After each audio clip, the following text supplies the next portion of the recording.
Order! Order! You are an incorrigible delinquent at times. Behave yourself, man!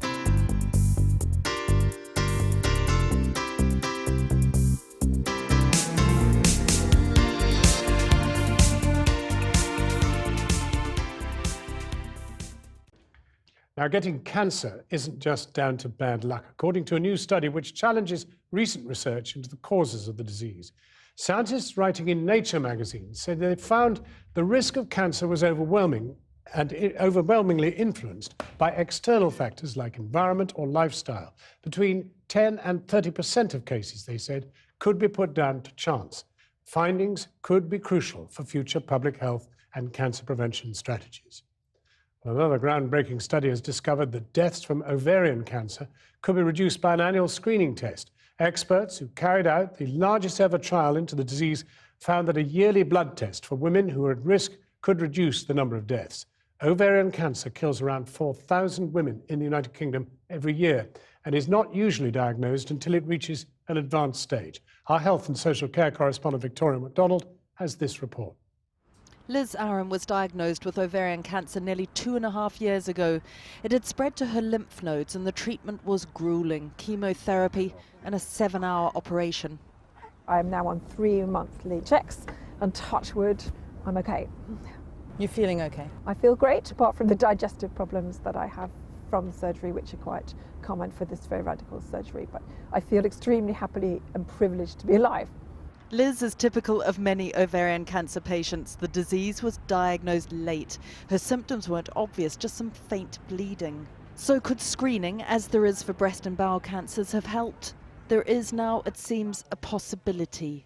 Results from a UK trial released in London today suggest screening with an annual blood test could reduce deaths from the disease by around 20%.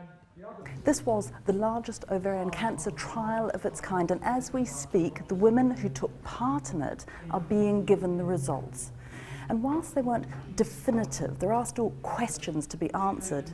It is hoped that within the next 2 years, researchers will know whether it's worth setting up a national ovarian cancer screening program. More than 200,000 postmenopausal women were tested over a period of 14 years. It compared those who were not screened with women given a yearly ultrasound and those who had the blood test for the protein CA125.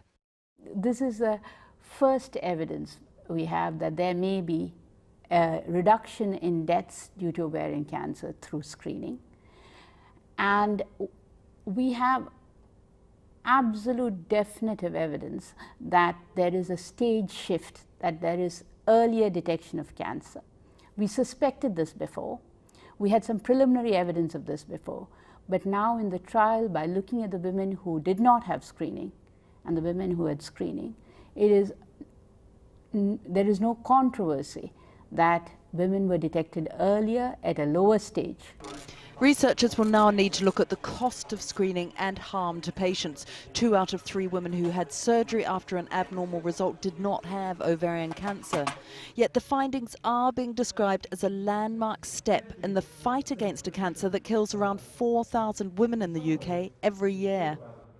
Anything that moves diagnosis forward some stages or indeed detects it early is really, really welcome.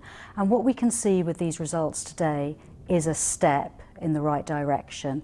Liz Aram also hopes there will be screening one day, but in the meantime she also wants women and doctors to be more aware of the symptoms so the disease can be detected earlier and lives can be saved. Victoria MacDonald reporting. I've been getting away.